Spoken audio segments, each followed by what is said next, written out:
Imagine Carlos Alcaraz approaching 21 years old and already too talented to be talking about comebacks.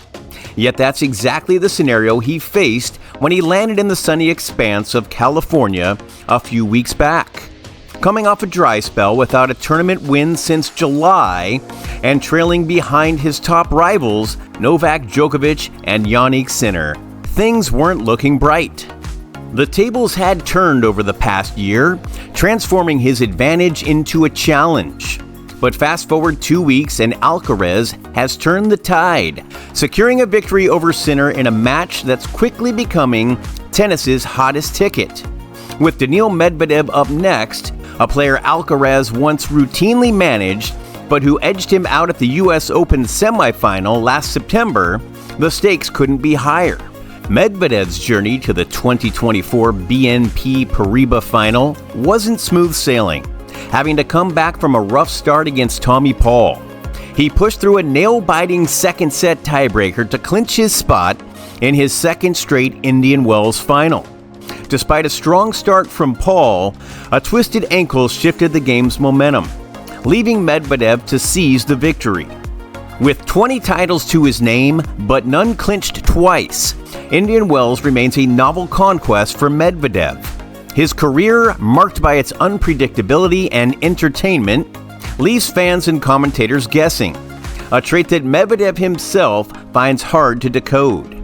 But back to Alcaraz, who after triumphing over Sinner, the recent Grand Slam victor, and a player unbeaten in 19 matches until facing Alcaraz, took a moment to relish in his victory. His comeback story, surprising for someone so young and talented, adds another layer to the anticipation of what's to come in this thrilling matchup. Every time that I'm going to face Jannik, I'm going to get nervous because I have to play 100% if I want to beat him, he said. I tried to play my best every match against him, to catch him. I think I did it. We are equals right now, if I'm not wrong. It's true, the scoreboard between Alcaraz and Sinner is pretty evenly matched, at 5-4 favoring Alcaraz after his win against Sinner at Indian Wells, shifting the psychological advantage squarely into Alcaraz's court, or more aptly, in his mind. Sinner would get his redemption at the 2024 Miami Open, not against Alcaraz, but against the entire men's field, dominating the competition to win the title. Sinner destroyed Medvedev in the semi-final 6-2, 6-1, and demolished Grigor Dimitrov 6-3, 6-1 for the championship. We haven't faced each other for a little bit, said the ever-pensive Sinner following his semi-final loss at Indian Wells to Alcaraz. But this makes things really fun, no? Maybe there is one day where one of us wins 3-4 times in a row. Then the opponent or the other one has to try to adjust a little bit, trying completely new things. Maybe it goes completely wrong that you lose 6-1, 6-1, or whatever. But that's good to see for me, and then trying to grow in the future. The potential here is enormous. As long as things stay on track, Alcaraz and Sinner are set to dazzle audiences for years to come, showcasing their remarkable one-upmanship on the court.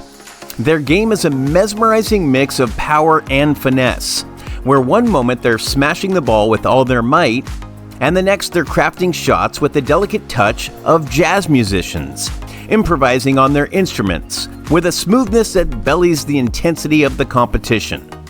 In their recent Indian Wells semi-final showdown, this blend of styles turned the match into an exhilarating ride, complete with breathless dashes, and even saw Sinner throwing caution to the wind with a dive across the unforgiving hard court. Would Alcaraz have snagged that crucial service break in the third set's fourth game if his shot had been just a tad lower, clinging to his side of the net instead of barely tipping over? Moments later, there was Sinner diving, twisting his wrist and scuffing his elbow, fully aware that this was the turning point, slipping from his grasp. Sinner has shattered expectations. But just last summer, following his triumph over Djokovic at Wimbledon, it seemed like Alcaraz was on the brink of dominating the tennis world and possibly racking up Grand Slam titles by the dozen. But in the past few months, Sinner has flipped the script. The former junior champion skier with the recognizable red hair has brought a level of aggression to the court that's rattled the pro tennis community, instilling a kind of fear that resonates through the locker rooms.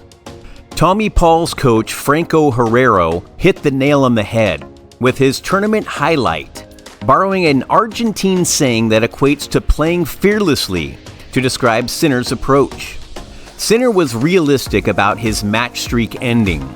He knew eventually he'd face someone who matched him in skill, even if just for a few sets, or find a rival in Alcaraz, a friend and sometimes training buddy, against whom he'd vie for every possible advantage for years to come. Tennis, he observed, is about striking the right balance, leveraging your strengths but mixing it up to stay unpredictable. I was too predictable at some points, he said. I was doing the same things over and over again, which in my mind let me down. I was playing really good in the first set. Then after, when you see your opponent struggling a little bit, I tried to stay solid. Taking that approach against someone who's not just an opponent, but also a close acquaintance both on and off the court was a misstep. Before their semi-final match, they were seen sharing a laugh and chatting away as they warmed up, bouncing on their toes in the tunnel just moments away from competing.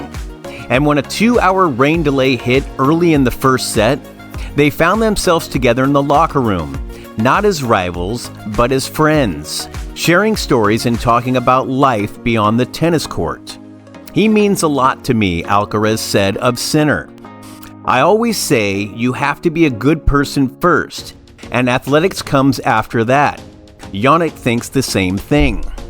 For quite some time, there's been a lot of concern and speculation about the future of men's tennis, post the legendary reign of Federer, Nadal, and Djokovic. The emergence of Alcaraz and Sinner, especially after their recent showdown in the desert, is a clear answer to all of those worries. It's evident that as one golden era fades, another exciting chapter begins with these two rising. Tennis, it seems, is in very good hands and should continue to thrive. Thanks for tuning in to Tennis Tenacity. We hope you enjoyed diving into the thrilling world of tennis with us. Don't forget to like, comment, and subscribe for more exciting content. Until next time, keep swinging and stay tenacious on and off the court.